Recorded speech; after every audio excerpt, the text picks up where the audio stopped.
Good morning. PTF civil service में आपका स्वागत है। आज हम लोग जो टॉपिक करने जा रहे हैं वो टॉपिक का नाम है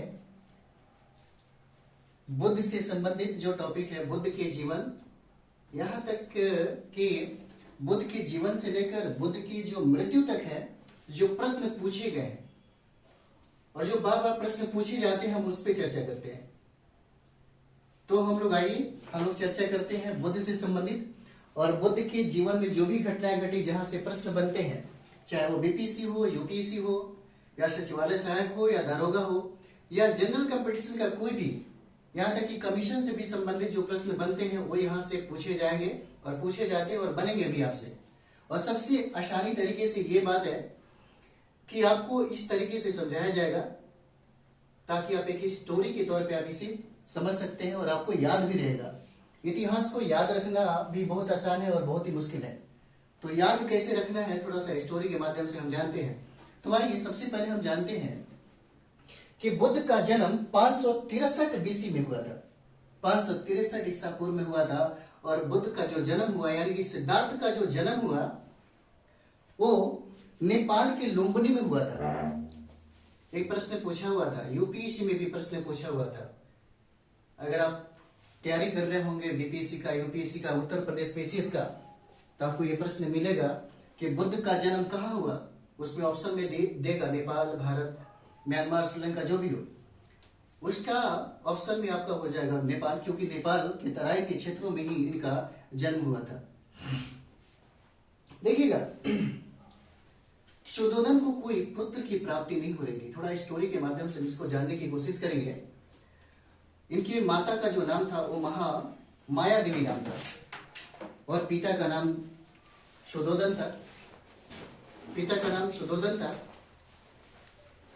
तो जब इन्हें बच्चे की प्राप्ति नहीं हो रही थी तो दोनों पति पत्नी ने बहुत सारे देवी देवताओं के मंदिरों के पास जाकर के इन्होंने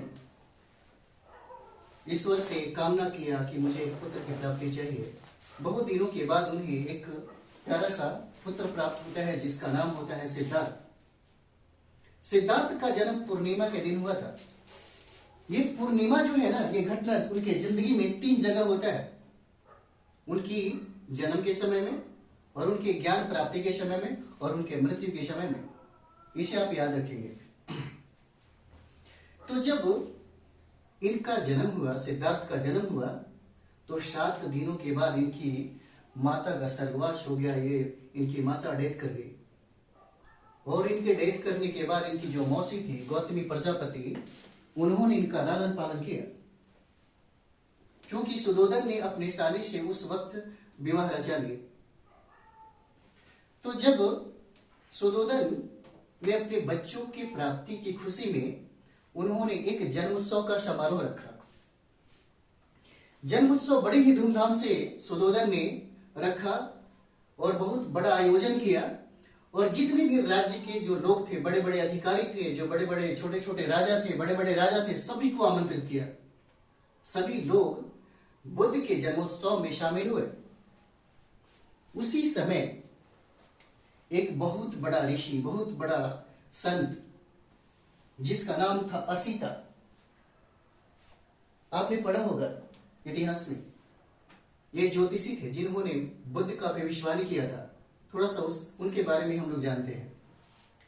जब ये बहुत बड़ा समारोह हो रहा था और बच्चे को बहुत ही सुंदर सैया पे जब बिठा करके सभी लोग आशीर्वाद दे रहे थे, उस समय असीता कभी अपने कुटिया से बाहर नहीं निकला।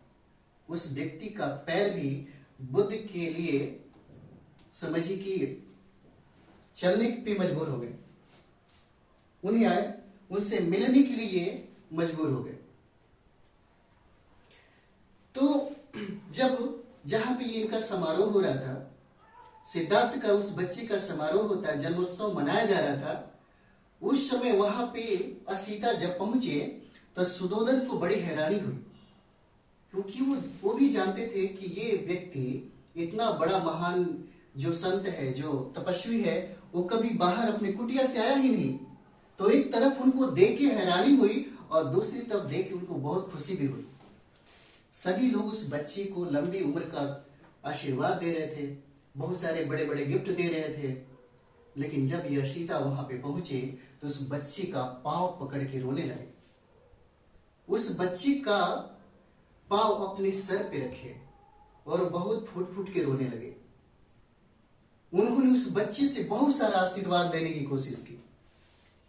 सुधोधन ये देख करके तो बहुत घबरा गए कि अरे भाई ये हो क्या गया, छोटा सा बच्चा है, इनका भी आशीर्वाद, ये इतने बड़े ऋषि तपस्वी जो हैं वो भी इस बच्चे का आशीर्वाद ले रहे हैं, और वो भी पैर पकड़ के फुट फुट के रोना सुधोधन के लिए बहुत ही ज्यादा हैरानी करने वाली बात हो गई थी।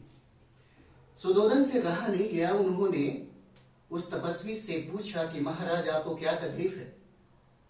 उनसे पूछा गया कि महाराज आपको क्या तकलीफ है, आप मुझे अपनी तकलीफ बताइए, हम आपका तकलीफ दूर कर देंगे, क्योंकि आज बड़ी खुशी का दिन है। आज हमारे बच्चे का जन्मोत्सव है और इस समारोह में आप जो भी मांगेंगे हम उसे पूरा करेंगे, हंसी और खुशी से पूरा करेंगे। बार बार सुधोधन उस तपस्वी से यही बात बोल रहे थे। तपस्वी ने बोला कि मुझे मेरी जिंदगी में किसी भी चीज का तकलीफ नहीं है, मेरे जिंदगी में सब कुछ है। अगर आपको लगता है कि मेरे रोने का कारण, मेरे रोने का वजह कुछ दूसरा है, तो ऐसी कोई बात नहीं है। मेरे रोने का वजह ये है कि मैं ये सोचता हूं कि जब ये बच्चा सयान हो जाएगा, जब ये बच्चा धीरे धीरे बड़ा हो जाएगा, और जिस दिन इस बच्चे को ज्ञान की प्राप्ति हो जाएगी, जिस दिन ये सिद्धार्थ बुद्ध बन जाएगा, और जब पूरी दुनिया को अपने ज्ञान के प्रकाश से प्रकाशित करेगा, उस वक्त ये बुढ़ा जिंदा नहीं रहेगा। उस वक्त ये बुढ़ा जिंदा नहीं रहेगा इस बुद्ध के ज्ञान को प्राप्त करने के लिए। इस बात का मुझे रोना आ रहा है। और उसी वक्त उन्होंने उस बच्चे का भविष्यवाणी किया। असीता ने उसी वक्त उस बच्चे का भविष्यवाणी की और बोला कि या तो ये व्यक्ति, ये बच्चा बहुत बड़ा सम्राट बनेगा, या तो बहुत बड़ा तपस्वी बनेगा।